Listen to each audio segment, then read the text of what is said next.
আজ শনিবার, ভোর এখন ৩টে। শনিবার অফিসে ছুটি থাকলেও মেহার বাবার অফিসে চলছে কিছু ঝামেলা, কাজ নিয়ে বসে আছে। ভোর এখন 4টে, চারজনে মিলে রামা বসে বসে গেম খেলছে। আর দিদিটা তো ভালো, দিদিটা বসে বসে পড়াশোনা করছে, দিদি অঙ্ক করছে। তো পাখি ডাকছে। আজ সকালে আবার দেখছিলাম যে কোকিল ডাকছিল, একদম ভোর রাতে শুনতে পাচ্ছি কোকিল ডাকছে। কতদিন পর কোকিলের আওয়াজ শুনছিলাম। আর একটাও পাখি ডাকছে, কিন্তু আম গাছের পাতাতে ঠিক দেখতে পাচ্ছি না। কি পরিমাণে মুকুল এসেছে এবার গাছটায়, দেখুন বাবা রে, ওই প্রচুর মুকুল দেখছে, আর ঝরেও যাচ্ছে শুকনো হয়ে হয়ে। ছোট্ট ছোট্ট আম ধরেছে।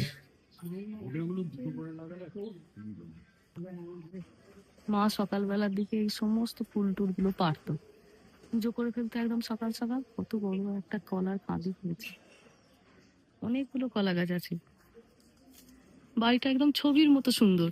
এটা হচ্ছে বাড়িটা, আর তার সামনে একটা ভীষণ সুন্দর একটা ছোট্ট মতো বাগান। ও এই যে এই পুচকি পাখিটা পিকির পিকির করছে।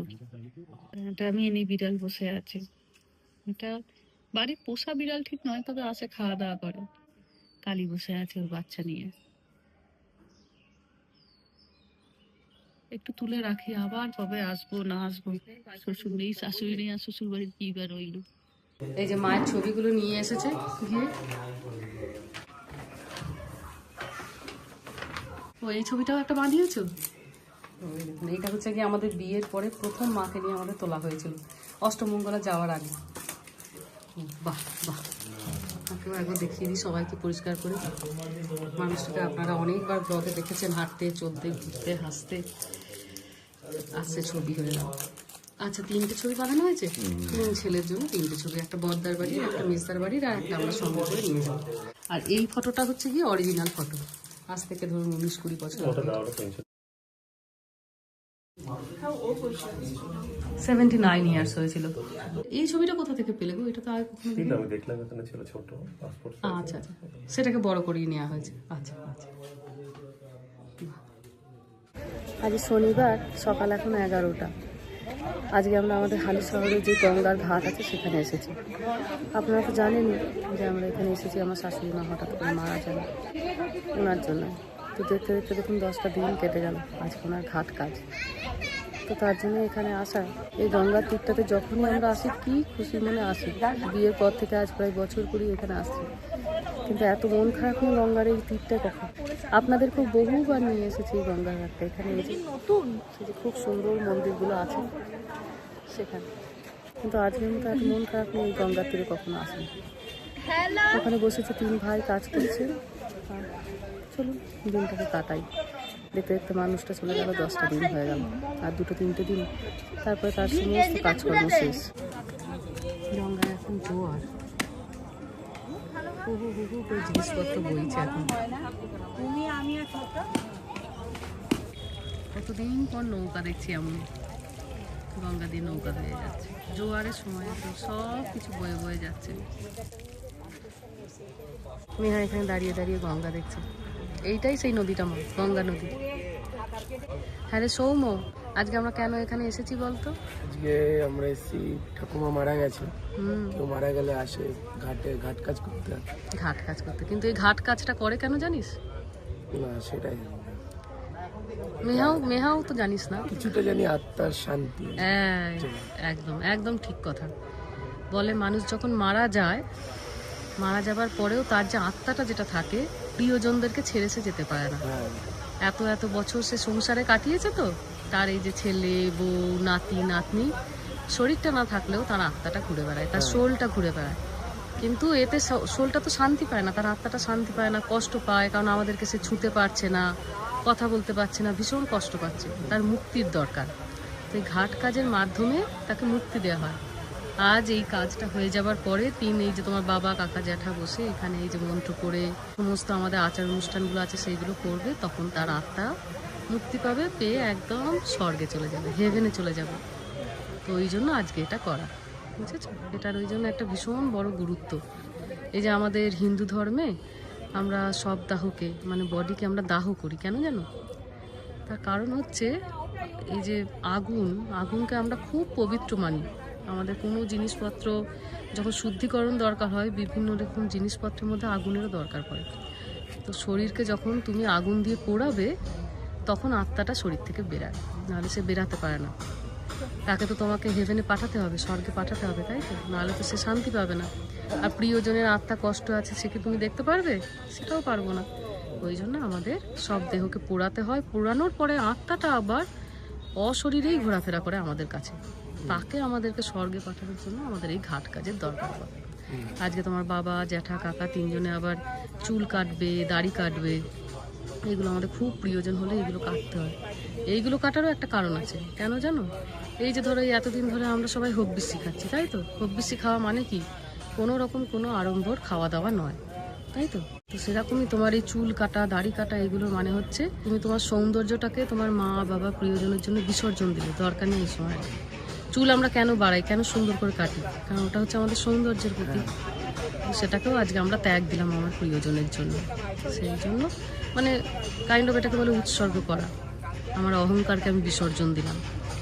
অনেক রকমের রীতিনীতি আছে মা, জানো? অনেক রকমের রীতিনীতি। ও দেশে হয়তো সব তুমি দেখতে পাবে না, জানতে পারবে না, কিন্তু তুমি তো এখন অনেকটাই বড় হয়েছো, দাদা ভাই অনেকটা বড় হয়েছে, তোমরা একটু একটু করে হয়তো মনে রাখতে পারবে। কিন্তু দাদা ভাইয়ের যেটা সুবিধা কি না, এখানে ধরো মা আছে, জেঠিমা আছে, পাড়া প্রতিবেশী আছে, মাসি আছে, সবাই আছে। কিন্তু তোমার তো একমাত্র অপশান হলাম আমি। বা তুমি যদি একটুখানি গুগল সার্চ করো, তাহলে হয়তো তুমি আরও ডিটেলসে জানতে পারবে। এই আর কি। এই যে প্রত্যেকটা জিনিসপত্র একটু একটু করে হবে, প্রত্যেকটা জিনিসের একটা করে তার ভূমিকা আছে। এই ভূমিকাগুলো জানা দরকার। কাজগুলো কেন করছি, কেন তার প্রয়োজনীয়তা। একটা কাজ কেন করব, তার প্রয়োজনীয়তাটা আমার জানা দরকার না? তো কেন একটা কাজ করছি, তার আগে সেই কাজটা করার আগে জানতে হবে এর প্রয়োজনীয়তা কী। তো এইটা যখন তোমার কোনো নিকট আত্মীয় মারা যাবে, এগুলো তোমাকে করতে হবে। ধরো তোমার মা, বাবা, জ্যাঠা, জেঠি, যেই হোক না কেন, এই সমস্ত জিনিসগুলো তাদের মৃত্যুর পরে তাদের দাহ করা, তাদের 11 দিনের পরে ঘাট কাজ করা। কিছু সে তুমি হোক বেশি না পারো, অ্যাটলিস্ট যেন তুমি সেই দিনগুলোতে নিরামিষ খাও। 10 দিনে ঘাট কাজ। 10 দিনে 10 দিনে ঘাট কাজ করা, সব একটু করতে হবে। 11 দিনের শ্রাদ্ধ, 11 দিনের শ্রাদ্ধ, 13 দিনের নিয়ম। ব্যাস। মানুষ যেন বেঁচে থাকাটাই যেন বড় দায়, বলো। আজ তার ঘাট কাজে চলে এলাম। এইরকম ধরনের নৌকা কখনো দেখেছিস মেহা? এই দেখ, এইগুলো গঙ্গার ঘাটে এলে প্রচুর এই ধরনের নৌকা দেখতে পাওয়া যায়। নৌকা মানে কি? বোট। এই যে দুজন লোকে, আর ওটাকে বলে দাঁড়। দেখিস নি কখনো? না এরকম, হ্যাঁ দাঁড় বাইছে। মুভিতে দেখেছিস। এই দেখ চোখের সামনে, এইগুলো হচ্ছে দাঁড় বাইছে। এগুলো হাতে করে করে বাইতে হয়। প্রধান ইনকাম পিসি, বাবা, সবাই ওখানে বর্দা বসেছে কাজে, সাথে ঠাকুর বসে। আর এই যে এখানে আবার মাছ ধরছে বাচ্চারা। মাছ আছে জলে? আমি আসবনি।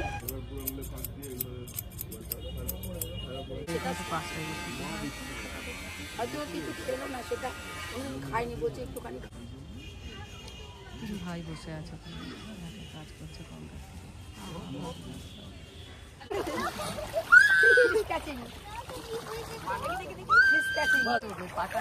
ও মাছ দেখতে পারি না।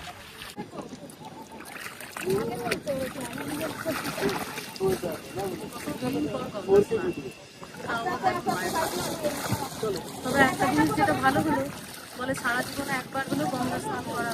তোরা ছোটবেলা দেশের বাড়িতে করিস? হ্যাঁ, আবার কবে আসবো, এলেও গঙ্গা স্নানের সুযোগ হবে কি না হবে, অল্প ছেলে মেয়েগুলো এই কাজে অন্তত একবার করে গঙ্গা স্নান করা হচ্ছে না। কত চুল ছিল দেখ, তোর বাবা সবসময় বলে চুল পড়ে যাচ্ছে, চুল নেই।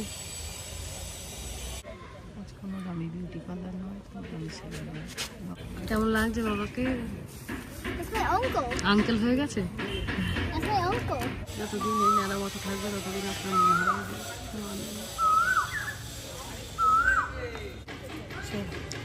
না। ওটা তোয়ালেটা কিভাবে নেয় ওটাকে গায়ে বোধহয় জড়িয়ে নিতে হয়। ভিজে নাকি বলো তো? ওটা ভিজে ওটা।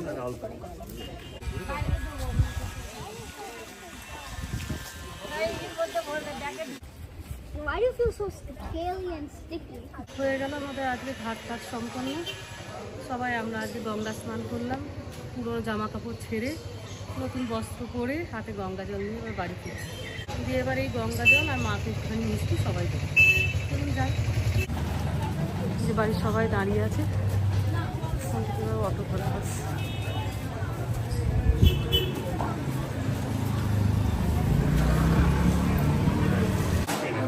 গ্লাসটার মধ্যে একটু জল দেবো। একটু মিষ্টি আরে জল, মিষ্টি জল দিন। একটু গ্লাস খেয়ে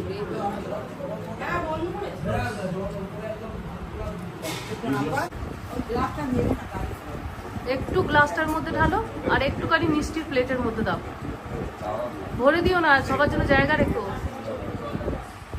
এসো এবার আমার সাথে এসো, প্রণাম করো।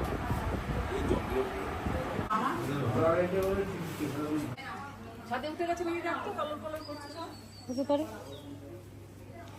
বাকি গঙ্গা জলটুকু এবার তুলসী তলায় ঢেলে দেবো। যাই হোক, চলুন ভিডিওটা আজকে এখানে শেষ করছি। সবাই ভালো থাকবেন, সুস্থ থাকবেন, সাবধানে থাকবেন।